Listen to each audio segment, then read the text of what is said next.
10ನೇ October 1883 ಆಶ್ವೀಜ ಶುಕ್ಲ ನವಮಿ ಬುಧವಾರ.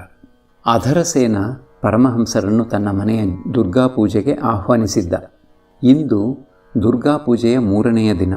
ಪರಮಹಂಸರು ಅಧರಸೇನನ ಮನೆಗೆ ಬಂದಾಗ ಅಧರಸೇನನ ಸ್ನೇಹಿತ ಶಾರದಾಬಾಬು, ಬಲರಾಮನ ತಂದೆ, ಅಧರಸೇನನ ಅಕ್ಕಪಕ್ಕದವರು ಮತ್ತು ಬಂಧು ಬಾಂಧವರು ತಮಗಾಗಿ ಕಾದಿರುವುದು ಅವರ ಕಣ್ಣಿಗೆ ಬಿತ್ತು. ಸಾಯಂ ಮಂಗಳಾರತಿ ನೋಡಲು ಪರಮಹಂಸರು ಪೂಜಾಗೃಹಕ್ಕೆ ಬಂದಿದ್ದಾರೆ. ಮಂಗಳಾರತಿ ಮುಗಿದ ನಂತರ ಪರಮಹಂಸರು ಭಾವಾವಿಷ್ಟರಾಗಿ ನಿಂತುಕೊಂಡೇ ಭಗವತಿಯ ಸಂಬಂಧವಾದ ಒಂದು ಸ್ತೋತ್ರವನ್ನು ಹೇಳಲಾರಂಭಿಸಿದ್ದಾರೆ. ಮರಣ ಭಯ ವಿಹ್ವಲನು ನಾನಾದ ನೆಲೆ ತಾಯೇ, ಪಾರುಗಾಣಿಸು ನನ್ನ ಭವತಾರಿಣಿ, ನೀನು ಗಮನಿಸದಿರಲು ನಾಶವಾಗುವೆ ನಾನು, ಕಾಪಾಡು ಕಾಪಾಡು ಭಯಹಾರಿಣಿ. ಸಕಲ ಲೋಕದ ತಾಯಿ, ಸರ್ವಜನರಾಧಾರೆ, ಲೋಕಮೋಹಿನಿ ಮತ್ತೆ ಜಗತ ಜನನಿ, ಅಲ್ಲಿ ಬೃಂದಾವನದಿ ರಾಧಾ ವಿನೋದಿನಿ, ಗೋಪೀಜನ ವಲ್ಲಭನ ಮನಮೋಹಿನಿ, ರಾಸಲೀಲೆಯೊಳಿರುವ ಓ ರಾಸ ಸಂಗಿನಿ, ನೀ ಗಿರಿಜೆ ನೀ ಗೋಪಿ ಗೋವಿಂದ ಮೋಹಿನಿ, ನೀ ಜಗನ್ಮಾತೆ ಗಂಗೆ ಪರಮ ಗತಿದಾಯಿನಿ, ಓ ಸದಾನಂದ ಶಿವೆ ಚಿರಂತನೆ, ಸಕಲ ನಿರ್ಗುಣ ರೂಪೆ ಸರ್ವಸ್ವ ರೂಪಿಣಿ, ಸರ್ವಪ್ರಿಯೆ ಘನ ಮಹಿಮೆ ನಿನ್ನಮಿತ ಲೀಲೆಗಳ, ಯಾರು ಬಲ್ಲರು ಹೇಳು ಮೂಲೋಕದಿ, ಸಗುಣ ನಿರ್ಗುಣ ರೂಪೆ ಸರ್ವಸ್ವರೂಪಿಣಿ, ಸರ್ವಪ್ರಿಯೆ ಘನ ಮಹಿಮೆ ನಿನ್ನಮಿತ ಲೀಲೆಗಳ, ಯಾರು ಬಲ್ಲರು ಹೇಳು ಮೂಲೋಕದಿ. ಪರಮಹಂಸರು ಈಗ ಅಧರಸೇನನ ಮನೆಯ 2ನೇ ಅಂತಸ್ತಿನಲ್ಲಿರುವ ಬೈಠಕ್ ಖಾನೆಯಲ್ಲಿ ಕುಳಿತಿದ್ದಾರೆ. ಅಲ್ಲಿ ಅನೇಕ ಆಹ್ವಾನಿತ ಅತಿಥಿಗಳೂ ಕುಳಿತಿದ್ದಾರೆ. ಪರಮಹಂಸರು ಇನ್ನೂ ಭಾವಾವಿಷ್ಟರಾಗಿಯೇ ಆ ಅತಿಥಿಗಳನ್ನು ಸಂಬೋಧಿಸಿ ಹೇಳುತ್ತಿದ್ದಾರೆ. ಮಹನೀಯರೇ, ನಾನು ಊಟ ಮಾಡಿದ್ದೇನೆ, ಈಗ ನೀವು ಹೋಗಿ ಊಟ ಮಾಡಿ. ಅಧರಸೇನ ಅರ್ಪಿಸಿದ ನೈವೇದ್ಯವನ್ನು ಭಗವತಿ ಸ್ವೀಕರಿಸಿದ್ದಾಳೆ ಎಂಬುದಾಗಿ ಪರಮಹಂಸರು ಸೂಚಿಸಿದರೇನು? ಭಗವತಿಯೊಡನೆ ತಾದಾತ್ಮ್ಯವನ್ನು ಹೊಂದಿ ಹೇಳುತ್ತಿದ್ದಾರೇನು ನಾನು ಊಟ ಮಾಡಿದ್ದೇನೆ ಅಂತ? ಬಳಿಕ ಪರಮಹಂಸರು ಭಗವತಿಯನ್ನು ಸಂಬೋಧಿಸಿ ಕೇಳುತ್ತಿದ್ದಾರೆ. ತಾಯೇ, ನಾನು ತಿನ್ನಲೇ ಅಥವಾ ನೀನೇ ತಿನ್ನುತ್ತೀಯಾ? ತಾಯಿ ಕಾರಣಾನಂದ ರೂಪಿಣಿ ಜಗನ್ಮಾತೆ ಮತ್ತು ತಾವು ಒಂದೇ ಎಂದು ಪರಮಹಂಸರು ವ್ಯಕ್ತಪಡಿಸಿದರೇನು? ಭಗವತಿಯೇ ಸಂತಾನ ರೂಪದಿಂದ ಲೋಕಶಿಕ್ಷಣಕ್ಕಾಗಿ ಅವತೀರ್ಣಳಾಗಿದ್ದಾಳೇನು? ಅದಕ್ಕಾಗಿಯೇ ಏನು ಪರಮಹಂಸರು ಹೇಳಿದುದು ನಾನು ಊಟ ಮಾಡಿದ್ದೇನೆ ಎಂಬುದಾಗಿ? ಪರಮಹಂಸರು ಭಾವಾವೇಶದಿಂದ ತಮ್ಮ ಶರೀರದಲ್ಲಿ ಷಟ್ಚಕ್ರಗಳನ್ನು ಮತ್ತು ಅವುಗಳ ಮಧ್ಯೆ ಭಗವತಿ ನೆಲೆಸಿರುವುದನ್ನು ದರ್ಶನ ಮಾಡುತ್ತಿದ್ದಾರೆ. ಆದ್ದರಿಂದ ಭಾವದಿಂದ ತುಂಬಿ ತುಳುಕಾಡುತ್ತಾ ಆ ದೃಶ್ಯದ ಸಂಬಂಧವಾಗಿ ಒಂದು ಹಾಡನ್ನು ಹಾಡುತ್ತಿದ್ದಾರೆ. ಓ ಸರ್ವಪ್ರಿಯೆ ತಾಯಿ, ಸಕಲ ಭಯಹಾರಿಣಿಯೇ, ನಿನ್ನ ನಾಮವ ನಾನು ಕೇಳಿರುವೆನು. ಮತ್ತೆ ಹಾಡುತ್ತಿದ್ದಾರೆ. ತಾಯಿ ಶ್ರೀಕಾಳಿಯ ಲೀಲೆಯ ಅವಲೋಕನದಿ, ಸೋಜಿಗದ ಕಡಲೊಳಗೆ ಮನ ಮುಳುಗಿದೆ. ಅವಳ ಶ್ರೀ ಶುಭನಾಮ ಮರಣ ಭಯವನ್ನು ಕೂಡ ಹೊಡೆದಟ್ಟಿದೆ. ಅವಳ ಶ್ರೀಪಾದವಿದೋ ಆ ಮಹಾಕಾಳನನೆ ಮೆಟ್ಟುತ್ತಿದೆ. ಅವಳ ತನುರುಚಿ ಏಕೆ ಕಾಳವಾಗಿದೆ ಹೇಳು, ಎಲ್ಲ ಕಪ್ಪಿಗೂ ಮಿಗಿಲು ಕಪ್ಪಾದಳೇಕಿಬಳು. ಧ್ಯಾನಿ ಎದೆಯೊಳು ದಿವ್ಯ ಕಮಲವನ್ನರಳಿಸುತ್ತ ಬೆಳಕನಿತ್ತವಳು. ಅವಳ ರೂಪವು ಕಾಳಿ, ಅವಳ ಹೆಸರೂ ಕಾಳಿ, ಕಣ್ಣ ತುಂಬುವ ಕಪ್ಪು ಕಾರಿರುಳ ಕಪ್ಪು. ಇವಳ ಕಂಡ ಕಣ್ಣೆ ಬೇರಾವ ರೂಪವೂ ಶೋಭಿಸದ ರೀತಿಯಲ್ಲಿ ಇವಳು ಒಪ್ಪು. ಅಚ್ಚರಿಯೊಳೆನ್ನುವನು ರಾಮಪ್ರಸಾದನಿದೋ, ಯಾರ ರೂಪವ ನಾನು ಕಾಣದಿದ್ದರೂ ಕೂಡ, ಯಾರ ಶ್ರೀ ಶುಭನಾಮ ಮನದ ಸೆರೆಗೆಯ್ಯುವುದೋ ಅಂಥ ತಾಯಿಯು ಈಗ ಎಲ್ಲಿರುವಳೋ? ಭಗವತಿಯಲ್ಲಿ ಶರಣಾಗತಿಯನ್ನು ಹೊಂದಿದುದೇ ಆದರೆ ಭಕ್ತರ ಸಕಲ ಭಯಗಳೂ ಒಮ್ಮೆಗೆ ಕಂಬಿ ಕೀಳುತ್ತವೆ. ಬಹುಶಃ ಇದಕ್ಕಾಗಿಯೇ ಏನು ಪರಮಹಂಸರು ಈ ಹಾಡು ಹಾಡಿದ್ದು? ತಾಯ ಶ್ರೀಪಾದದಲ್ಲಿ ಜೀವವಿರಿಸಿದ ನನಗೆ ಮೃತ್ಯು ಭಯವೇನು? ಶಾರದಾಬಾಬು ಪುತ್ರ ಶೋಕಾನ್ವಿತನಾಗಿದ್ದಾನೆ. ಅದಕ್ಕಾಗಿ ಅಧರಸೇನ ಆತನನ್ನು ದಕ್ಷಿಣೇಶ್ವರಕ್ಕೆ ಪರಮಹಂಸರ ದರ್ಶನ ಮಾಡಿಸಲು ಕೆಲವು ದಿನದ ಹಿಂದೆ ಕರೆದುಕೊಂಡು ಬಂದಿದ್ದ. ಆತ ಗೌರಾಂಗನ ಭಕ್ತ. ಆತನನ್ನು ನೋಡಿ ಪರಮಹಂಸರಿಗೆ ಈಗ ಗೌರಾಂಗನ ಉದ್ದೀಪನವಾಗಿ ಬಿಟ್ಟಿದೆ. ಪರಮಹಂಸರು ಹಾಡುತ್ತಿದ್ದಾರೆ. ಗೌರವರ್ಣವಾಯಿತೇಕೆ ಇಂದು ನನ್ನ ತನುರುಚಿ, ಯುಗ ಯುಗಗಳು ಕಳೆಯಬೇಕು ಮುಗಿಯಬೇಕು ದ್ವಾಪರ, ಈ ಲೀಲೆಯು ತೀರಲಿಲ್ಲ ಏನಚ್ಚರಿ ಈಗಾಗಲೇ, ಗೌರವರ್ಣವಾಯಿತಲ್ಲ ನನ್ನ ದೇಹ ಗೋಪುರ. ಸುತ್ತಮುತ್ತ ಗೌರವರ್ಣ ಗೌರ ನವಿಲು ಕೋಕಿಲ, ಗೌರವರ್ಣ ಭರಿತವಾಯಿತು ನನ್ನ ಕಣ್ಣಿನಂಗಳ, ಎತ್ತ ನೋಡಲತ್ತ ಗೌರ ಈ ಪವಾಡ ಬಂಧುರ. ಬಹುಶಃ ಹೀಗಿರಲೇಬೇಕು ಪರಿವರ್ತನ ಕಾರಣ, ಮಥುರೆಗಿಂದು ಬಂದಳಲ್ತೆ ನನ್ನ ರಾಣಿ ರಾಧೆಯು, ಭ್ರಮರದಂತೆ ಬಂದಳಿವಳು ಬೆಳಗುಗಣ್ಣ ತೆರೆದಳಿವಳು, ಒಡನೆ ಗೌರವಾಯಿತೆನ್ನ ಕೃಷ್ಣವರ್ಣ ಕಾಯವು.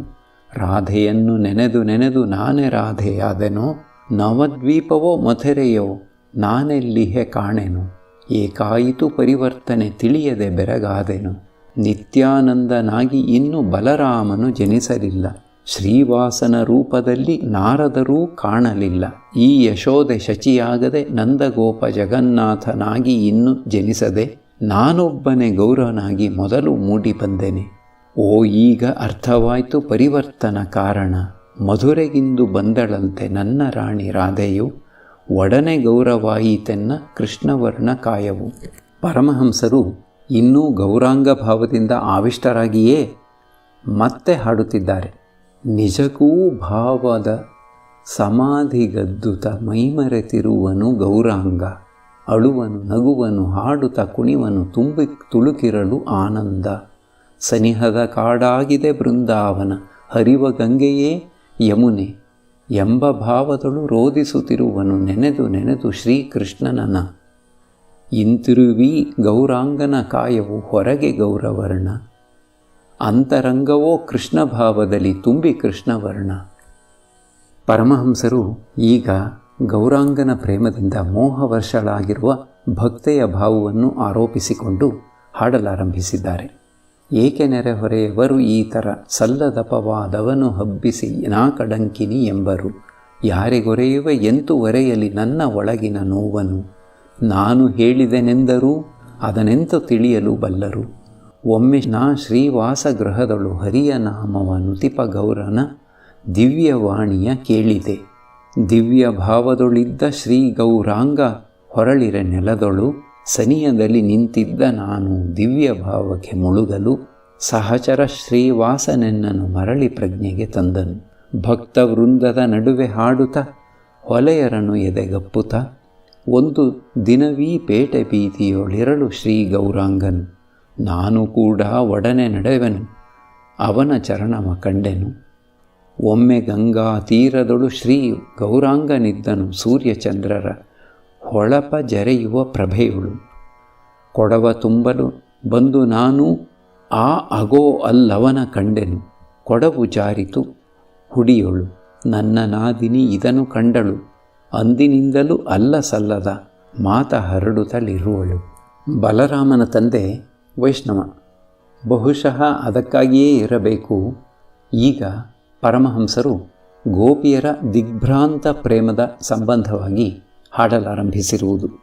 ಇನ್ನೂ ಕಾಣೆನು ಕೃಷ್ಣನ ನಾನಿನ್ನೂ ಕಾಣೆನು ಸಖಿಯೇ, ಅವನಿಲ್ಲದೆ ಬರಿದಾಗಿದೆ ಮನೆಯೇ, ನನ್ನ ತಲೆನವಿರು ಅವನಾಗಿದ್ದರೆ ಸಖಿ, ಬಾಚುತ್ತಲಿದ್ದೆನು ಮೃದುವಾಗಿ, ಮೆಲ್ಲನೆ ಬಾಚುತ ಬಕುಲದ ಮಾಲೆಯ ಮುಡಿಸುತ್ತಲಿದ್ದೆನು ಚಲುವಾಗಿ, ಆ ಶ್ರೀಕೃಷ್ಣನು ಕೃಷ್ಣಕೇಶದಲ್ಲಿ ಬೆರೆಯುತ್ತಲಿದ್ದನು ಒಂದಾಗಿ, ನನ್ನ ಮೂಗಿನಲ್ಲಿ ನತ್ತಾಗಿದ್ದರೆ ಸಖಿ, ನನ್ನಧರದ ಮಧು ಚುಂಬನದಿ ನಲಿಯುತ್ತಲಿದ್ದನು ಬರಿ ಕನಸಿದು ಸಖಿ, ಆ ಶ್ರೀಕೃಷ್ಣನು ಈ ನಿರ್ಭಾಗ್ಯಳ ನತ್ತಾಗಿರುವನೆ ಮೂಗಿನಲ್ಲಿ, ನನ್ನೀ ತೋಳಿನ ತೋಡವಾಗಿದ್ದರೆ ಸಖಿ, ತೋಡನು ತಿರುಹುತ ಹೆಮ್ಮೆಯಲಿ, ರಾಜವೀಧಿಯೊಳು ನಡೆಯುತ್ತಲಿದ್ದೆನು ಝಣಕು ಝಣಕು ಝಣನಾದದಲ್ಲಿ.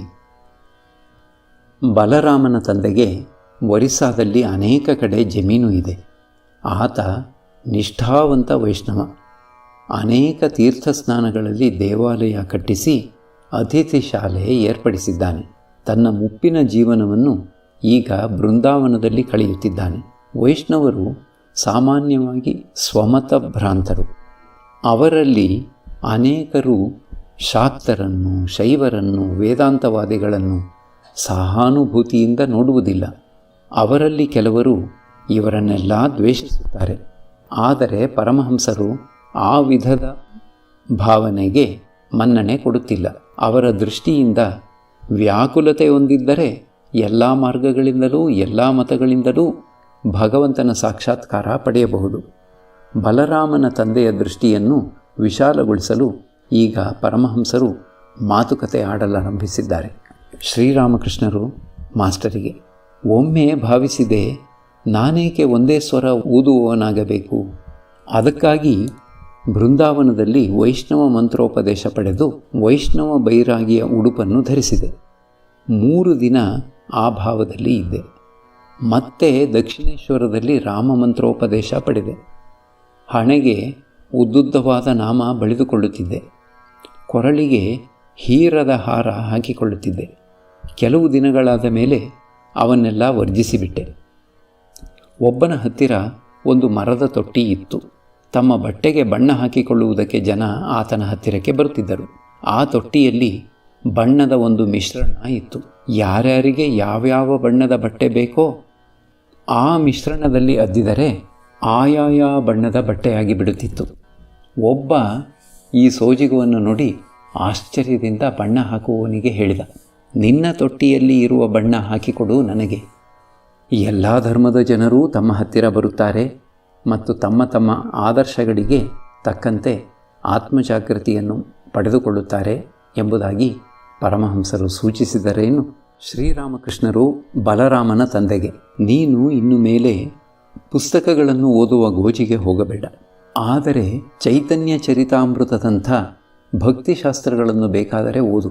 ಮುಖ್ಯವಾಗಿ ಮಾಡಬೇಕಾದ್ದು ಭಗವಂತನನ್ನು ಪ್ರೀತಿಸುವುದು, ಆತನ ಮಾಧುರ್ಯವನ್ನು ಸವಿಯುವುದು. ಆತ ರಸ, ಭಕ್ತ ಆಸ್ವಾದಕ. ಭಕ್ತ ಭಗವದಾನಂದವನ್ನು ಸವಿಯುತ್ತಾನೆ. ಆತ ತಾವರೆ ಹೂವು, ಭಕ್ತ ದುಂಬಿ. ಭಕ್ತ ತಾವರೆ ಹೂವಿನ ಮಧುವನ್ನು ಹೀರುತ್ತಾನೆ. ಭಗವಂತನಿಲ್ಲದೆ ಭಕ್ತನು ಇರಲಾರದ ಹಾಗೆ ಭಕ್ತನಿಲ್ಲದೆ ಭಗವಂತನೂ ಇರಲಾರ. ಆಗ ಭಕ್ತ ರಸವಾಗುತ್ತದೆ, ಭಗವಂತ ಆಸ್ವಾದಕನಾಗುತ್ತಾನೆ. ಭಕ್ತ ತಾವರೆ ಹೂವು ಆಗುತ್ತಾನೆ, ಭಗವಂತ ದುಂಬಿಯಾಗುತ್ತಾನೆ. ಭಗವಂತ ತನ್ನ ಮಾಧುರ್ಯವನ್ನು ತಾನೇ ಆಸ್ವಾದಿಸಲೋಸುಗ ಎರಡಾಗಿದ್ದಾನೆ. ಈ ಕಾರಣದಿಂದಲೇ ರಾಧಾಕೃಷ್ಣ ಲೀಲೆ. ಆಧ್ಯಾತ್ಮಿಕ ಜೀವನದ ಮೊದಲಲ್ಲಿ ತೀರ್ಥಯಾತ್ರೆ, ಕೊರಳಿಗೆ ರುದ್ರಾಕ್ಷಿ ಅಥವಾ ತುಳಸಿ ಮಾಲೆ, ಮಡಿ ಇವನ್ನೆಲ್ಲ ಆಚರಿಸಬೇಕು. ವಸ್ತು ಲಾಭವಾಯಿತೆಂದರೆ, ಭಗವದ್ ದರ್ಶನ ದೊರೆಯಿತು ಎಂದರೆ ಬಾಹ್ಯಾಡಂಬರ ಕ್ರಮೇಣ ಕಡಿಮೆಯಾಗಿ ಬಿಡುತ್ತದೆ. ಬಳಿಕ ಉಳಿದುಕೊಳ್ಳುವ ಕೆಲಸ ಆತನ ನಾಮಜಪ ಮಾಡುವುದು ಮತ್ತು ಸ್ಮರಣ ಮನನ. 16 ರೂಪಾಯಿಗಳ ಕಾಸು ದೊಡ್ಡ ಗುಡ್ಡಿಯೇ ಆಗಿಬಿಡುತ್ತದೆ. ಅವನ್ನೆಲ್ಲ ರೂಪಾಯಿಯಾಗಿ ಪರಿವರ್ತಿಸಿದರೆ ಆಗ ಅವು ಒಂದು ದೊಡ್ಡ ಗುಡ್ಡೆಯಾಗಿ ಕಾಣುವುದಿಲ್ಲ. ಅವುಗಳಿಗೆ ಬದಲು ಒಂದು ಮೊಹರು ಕೊಂಡರೆ ಆ ಗುಡ್ಡೆ ಎಂಥ ಪುಟ್ಟ ಅವಸ್ಥೆಗೆ ಬಂದು ಬಿಡುತ್ತದೆ. ಆ ಮೊಹರಿಗೆ ಬದಲು ಒಂದು ವಜ್ರ ಕೊಂಡುಕೊಂಡರೆ ಅದು ಜನರ ಕಣ್ಣಿಗೆ ಬೀಳುವುದೇ ಕಷ್ಟವಾಗುತ್ತದೆ. ಕೊರಳಿಗೆ ತುಳಸಿ ಮಾಲೆ ಮುಂತಾದ ಆಚಾರಗಳನ್ನು ಆಚರಿಸದೇ ಇತ್ತು ಎಂದರೆ ವೈಷ್ಣವರು ಜನರನ್ನು ನಿಂದಿಸುತ್ತಾರೆ. ಈ ಕಾರಣದಿಂದಲೇ ಏನು ಪರಮಹಂಸರು ಹೇಳಿದುದು, ಭಗವಂತನ ದರ್ಶನ ದೊರೆತ ನಂತರ ಮಾಲೆ, ವೇಷಭೂಷಣ ಇವುಗಳ ಕಡೆ ಮನಸ್ಸು ಅಷ್ಟಾಗಿ ಹರಿದು ಹೋಗುವುದಿಲ್ಲ, ಬಾಹ್ಯಾಚರಣೆ ಬಹಳವಾಗಿ ಕಡಿಮೆಯಾಗಿ ಬಿಡುತ್ತದೆ ಎಂದು. ಶ್ರೀರಾಮಕೃಷ್ಣರು ಬಲರಾಮನ ತಂದೆಗೆ. ಕರ್ತಾಭಜ ಸಂಪ್ರದಾಯದವರು ಭಕ್ತರನ್ನು ಪ್ರವರ್ತಕ, ಸಾಧಕ, ಸಿದ್ಧ, ಸಿದ್ಧರ ಸಿದ್ಧ ಎಂಬುದಾಗಿ 4 ಪಂಗಡಗಳಾಗಿ ವಿಂಗಡಿಸುತ್ತಾರೆ. ಪ್ರವರ್ತಕ ಕೊರಳಿಗೆ ಮಾಲೆ ಹಾಕುತ್ತಾನೆ, ಹಣೆಗೆ ತಿಲಕವಿಡುತ್ತಾನೆ, ಉಳಿದ ಬಾಹ್ಯಾಚಾರಗಳನ್ನು ಆಚರಿಸುತ್ತಾನೆ. ಸಾಧಕನಲ್ಲಿ ಬಾಹ್ಯಾಡಂಬರ ಅಷ್ಟಾಗೇನೂ ಇರುವುದಿಲ್ಲ. ಉದಾಹರಣೆಗೆ ಬಾವುಲರು. ಸಿದ್ಧನಿಗೆ ಭಗವಂತನಿದ್ದಾನೆ ಎಂಬ ಪೂರ್ಣ ವಿಶ್ವಾಸವಿರುತ್ತದೆ. ಸಿದ್ಧರ ಸಿದ್ಧ ಶ್ರೀ ಚೈತನ್ಯನ ಹಾಗೆ ಭಗವಂತನ ದರ್ಶನ ಮಾಡುವುದೇ ಅಲ್ಲದೆ ಆತನೊಡನೆ ಸರ್ವದಾ ಮಾತುಕತೆ ಆಡುತ್ತಾನೆ. ಸಿದ್ಧರ ಸಿದ್ಧನ ಅವಸ್ಥೆಯೇ ತುತ್ತ ತುದಿಯದು. ಅನೇಕ ವಿಧದ ಸಾಧಕರಿದ್ದಾರೆ. ಸಾತ್ವಿಕ ಸಾಧಕರು ಸಾಧನೆ ಭಜನೆಯನ್ನು ಗೋಪ್ಯವಾಗಿ ಮಾಡುತ್ತಾರೆ. ಹೊರಗೆ ನೋಡುವುದಕ್ಕೇನೋ ಸಾಮಾನ್ಯರಂತೆ ಕಾಣುತ್ತಾರೆ, ಆದರೆ ಸೊಳ್ಳೆ ಪರದೆಯೊಳಗೆ ಧ್ಯಾನ ಮಾಡುತ್ತಾರೆ. ರಾಜಸಿಕ ಸಾಧಕರು ಬಾಹ್ಯಾಡಂಬರವನ್ನು ಪ್ರದರ್ಶಿಸುತ್ತಾರೆ. ಕೊರಳಿಗೆ ಮಾಲೆ, ಹಣೆಗೆ ತಿಲಕ, ಕಾಷಾಯದುಡಿಗೆ, ರೇಷ್ಮೆ ವಸ್ತ್ರ, ಚಿನ್ನದ ಮಣಿ ಹಾಕಿರುವ ಜಪಮಾಲೆ ಇತ್ಯಾದಿ. ಇವರನ್ನು ಸೈನ್ ಬೋರ್ಡ್ ಹಾಕಿ ಅಂಗಡಿ ತೆರೆದಿರುವ ವ್ಯಾಪಾರಿಗಳಿಗೆ ಹೋಲಿಸಬಹುದು. ಯಾವ ಧರ್ಮವೇ ಆಗಲಿ, ಯಾವ ಮತವೇ ಆಗಲಿ, ಎಲ್ಲವೂ ಆ ಒಬ್ಬ ಭಗವಂತನನ್ನೇ ಕರೆಯುವಂತೆ ತಮ್ಮ ತಮ್ಮ ಅನುಯಾಯಿಗಳನ್ನು ಪ್ರೇರೇಪಿಸುತ್ತವೆ. ಆದ್ದರಿಂದ ಯಾವ ಧರ್ಮವನ್ನೇ ಆಗಲಿ, ಯಾವ ಮತವನ್ನೇ ಆಗಲಿ ಅಶ್ರದ್ಧೆಯಿಂದ ನೋಡಕೂಡದು, ದ್ವೇಷಿಸಕೂಡದು. ಆ ಒಬ್ಬ ಭಗವಂತನನ್ನೇ ವೇದಗಳು ಸಚ್ಚಿದಾನಂದ ಬ್ರಹ್ಮ ಅಂತಲೂ, ಭಾಗವತಾದಿ ಪುರಾಣಗಳು ಸಚ್ಚಿದಾನಂದ ಕೃಷ್ಣ ಅಂತಲೂ, ತಂತ್ರಶಾಸ್ತ್ರ ಶಿವ ಅಂತಲೂ ಕರೆಯುತ್ತವೆ. ನಿಜವಾಗಿ ಇರುವವನು ಕೇವಲ ಆ ಸಚ್ಚಿದಾನಂದನೊಬ್ಬನೇ. ವೈಷ್ಣವರಲ್ಲಿ ವಿವಿಧ ಪಂಗಡಗಳಿವೆ. ವೇದ ಯಾವುದನ್ನು ಬ್ರಹ್ಮ ಅಂತ ಕರೆಯುತ್ತದೆಯೋ ಅದನ್ನೇ ಒಂದು ಪಂಗಡದ ವೈಷ್ಣವರು ಅಲೇಕ್ ನಿರಂಜನ್ ಎಂಬುದಾಗಿ ಕರೆಯುತ್ತಾರೆ. ಅಲೇಕ್ ಎಂದರೆ ಯಾವುದನ್ನು ಗುರುತಿಸಿ ಹೇಳಲಾಗುವುದಿಲ್ಲವೋ, ಇಂದ್ರಿಯಗಳಿಂದ ಗ್ರಹಿಸಲಾಗುವುದಿಲ್ಲವೋ ಅದು. ಇವರು ಹೇಳುತ್ತಾರೆ, ರಾಧೆ ಮತ್ತು ಕೃಷ್ಣ ಅಲೇಕದ ಕೇವಲ 2 ಗುಳ್ಳೆ ಅಂತ. ವೇದಾಂತದ ದೃಷ್ಟಿಯಿಂದ ಅವತಾರವೆಂಬುದು ಇಲ್ಲ. ವೇದಾಂತಿಗಳು ಹೇಳುತ್ತಾರೆ, ರಾಮ ಕೃಷ್ಣ ಇವರು ಸಚ್ಚಿದಾನಂದ ಸಾಗರದ 2 ಅಲೆಗಳು ಮಾತ್ರ ಎಂದು. ನಿಜವಾಗಿ ಇರುವುದು ಒಂದೇ ಹೊರತು ಎರಡಲ್ಲ. ಮನುಷ್ಯ ಭಗವಂತನನ್ನು ಯಾವ ಹೆಸರಿನಿಂದ ಬೇಕಾದರೂ ಕರೆಯಲಿ, ಹೃತ್ಪೂರ್ವಕವಾಗಿ ಭಗವಂತನನ್ನು ಕರೆದುದೇ ಆದರೆ ಆತ ಭಗವಂತನ ಸಾಕ್ಷಾತ್ಕಾರವನ್ನು ಪಡೆದೇ ಪಡೆಯುತ್ತಾನೆ.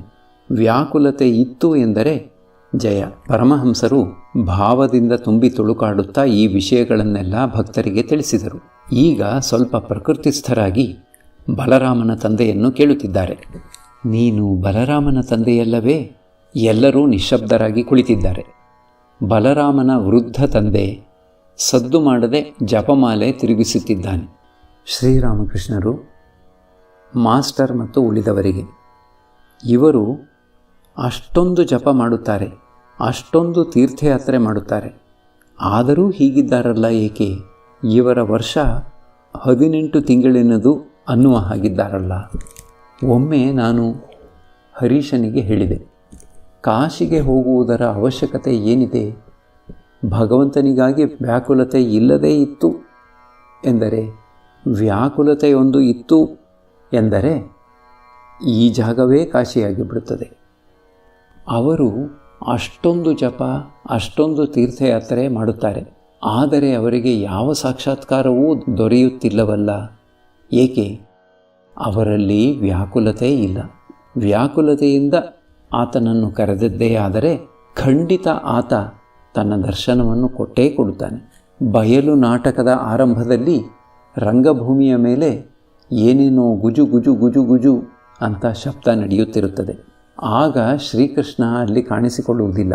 ಯಾವಾಗ ನಾರದ ಋಷಿ ರಂಗಭೂಮಿಯನ್ನು ಪ್ರವೇಶಿಸಿ ವೀಣೆಯನ್ನು ನುಡಿಸುತ್ತಾ ನುಡಿಸುತ್ತಾ ವ್ಯಾಕುಲತೆಯಿಂದ ಕರೆಯುತ್ತಾನೋ, ಪ್ರಾಣ ಹೇ ಗೋವಿಂದ ಮಮ ಜೀವನ ಅಂತ, ಆಗ ಶ್ರೀಕೃಷ್ಣ ಕಾಣಿಸಿಕೊಳ್ಳಲಾರದೆ ಇರಲಾರ. ಗೋಪಾಲಕರೊಡನೆ ಬಂದು ದರ್ಶನವೀಯುತ್ತಾನೆ.